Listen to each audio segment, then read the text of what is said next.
Le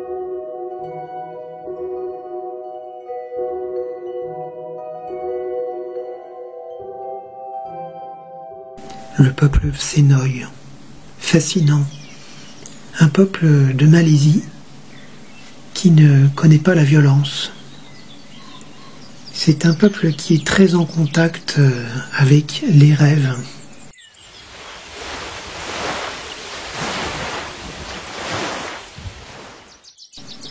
C'est un peuple qui travaille beaucoup sur ce domaine-là et qui considère notre vie soi-disant réelle, tellement elle a l'air plus réelle que l'autre côté, entre guillemets, puisqu'on croit que la réalité se résume à ce tas de matière dans lequel on est, qui soi-disant produit les pensées, la conscience, etc., ce qui est complètement faux, puisqu'on a même prouvé en physique quantique que la conscience n'est pas le fruit du travail du cerveau, mais en revanche, elle a un impact dans la matière, ça c'est sûr.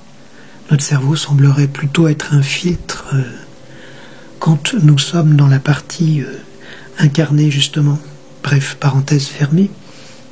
Donc ce peuple qui ne connaît pas la violence travaille beaucoup sur les rêves. Par exemple, quand ils font des rêves désagréables qui impliquent quelqu'un d'autre, par exemple, qui sont agressés, ils vont de même jusqu'à demander pardon à cette personne et leur offrir des cadeaux. Ça peut paraître complètement fou, parce qu'on pourrait se dire non mais le rêve c'est complètement personnel. Non, c'est beaucoup plus compliqué que ça. Carl Gustav Jung, renseignez-vous sur ce psychanalyste beaucoup plus équilibré que notre cher Freud, tant aimé en France bien sûr. On sait maintenant pour des tas de raisons que je ne détaillerai pas ici, parce que c'est pas le propos de cette vidéo. Donc Carl Gustav Jung, beaucoup plus équilibré, lui, avait rencontré aussi des peuplades comme les Senoï, mais pas uniquement, un petit peu de par le monde, et s'était rendu compte qu'il y a non seulement cet inconscient collectif, mais des symboles communs à toute l'humanité, et qui reviennent au cours des rêves, qu'on appelle des archétypes. Les Indiens Senoï utilisent beaucoup les rêves et sont très attentifs aux rêves parce que pour eux, notre réalité incarnée est en fait un rêve. Et d'ailleurs, quelque part, quand on examine la matière, qu'on l'examine dans l'infiniment grand ou l'infiniment petit, on se rend compte que c'est complètement impalpable au final. Tout ce qui nous donne cette sensation du toucher, cette sensation d'être dans des corps bien définis, c'est parce que nous sommes à la même échelle. Et en réalité, notre esprit, comme le montre la physique quantique désormais, n'est pas le fruit de notre cerveau et est vraiment dans une autre réalité. Et il semblerait que l'espace et le temps eux-mêmes soient en réalité des créations constantes de la conscience, on pourrait dire la grande conscience.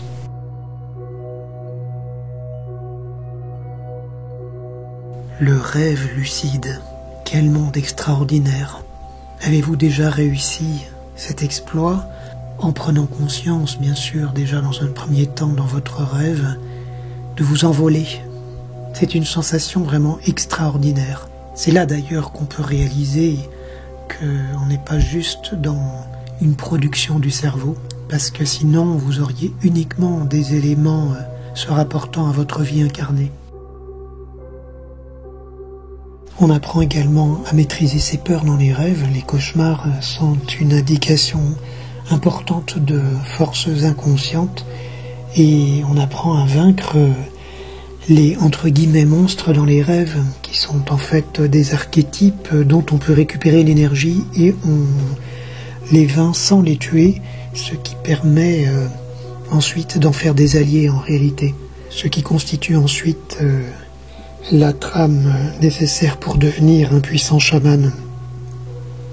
On peut comprendre petit à petit que ces rêves du coup et la psyché humaine qui est derrière sont pacifiés au fil du temps.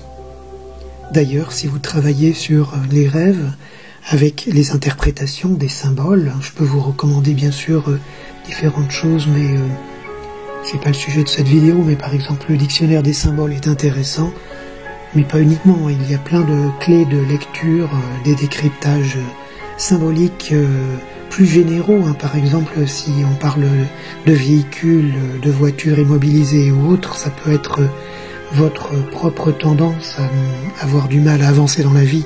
Donc il y a d'autres clés de lecture, il ne faut pas tout ramener à des choses archétypales, ni même à des choses matérielles. En fait, il est bon d'avoir plusieurs analyses du rêve.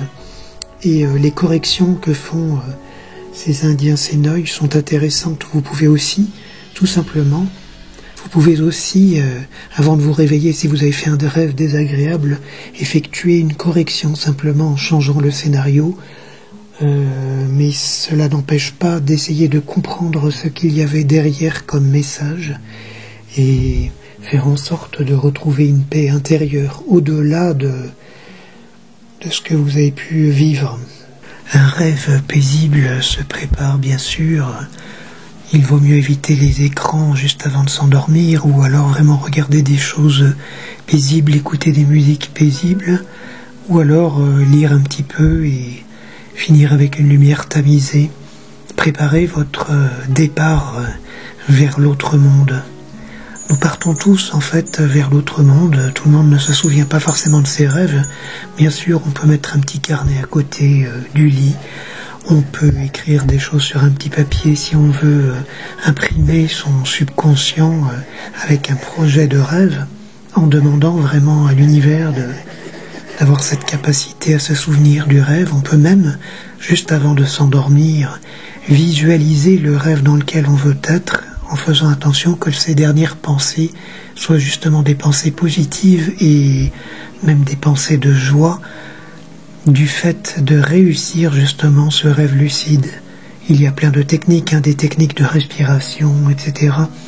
Les rêves sont une source vraiment d'informations très riches sur soi, d'abord pour sa construction intérieure, mais même en thérapie. Ça m'est arrivé de rencontrer un thérapeute même dans un rêve lucide, car je l'ai demandé à un moment donné en me rendant compte que j'étais en train de rêver, et j'ai rencontré un mage, c'était extraordinaire.